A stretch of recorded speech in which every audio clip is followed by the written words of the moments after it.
মাত্র কয়েক বছরের ক্যারিয়ারে সালমান শাহ দর্শকদের মধ্যে যে জনপ্রিয়তা তৈরি করেছিলেন তা আজও তাকে বাংলাদেশের চলচ্চিত্রের চিরস্মরণীয় তারকা হিসেবে প্রতিষ্ঠিত করে।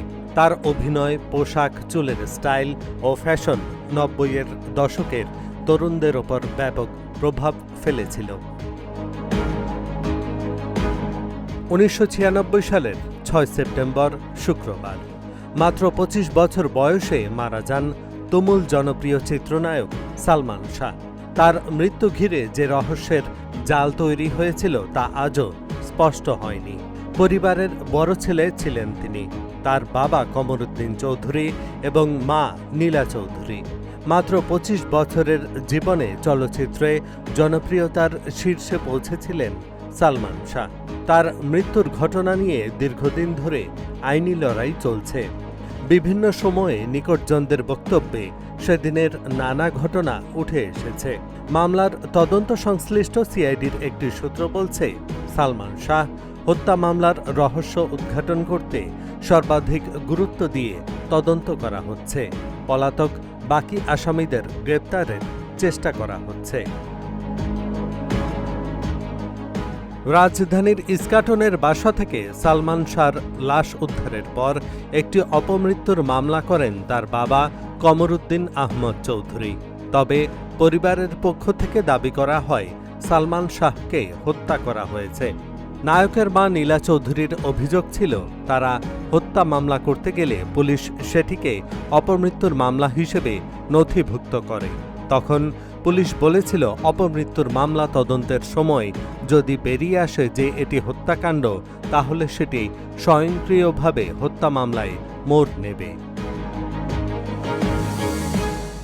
এরপর প্রায় ৩ দশক সময়ে একাধিক তদন্তে সালমান শাহর মৃত্যুকে আত্মহত্যা হিসেবে উল্লেখ করা হলেও আইনি লড়াই ছাড়েননি তার মা নীলা চৌধুরী।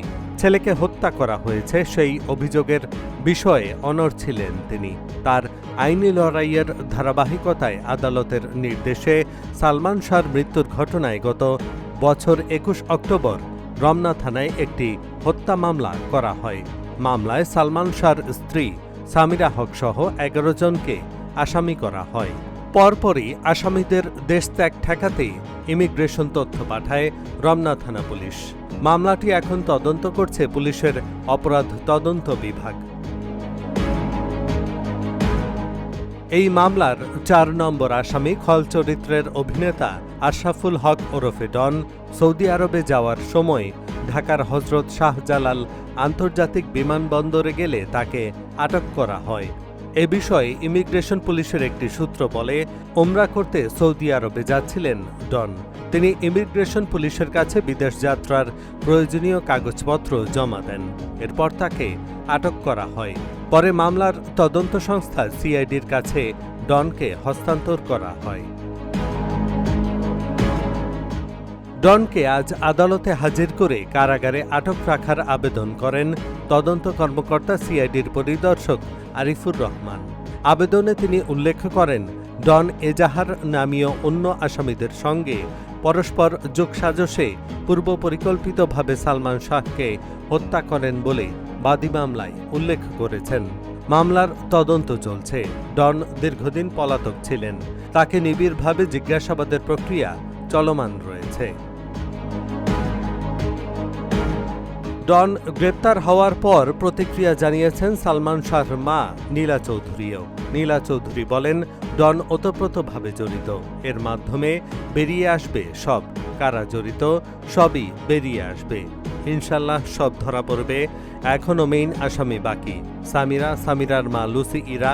আমি চাই বিচার।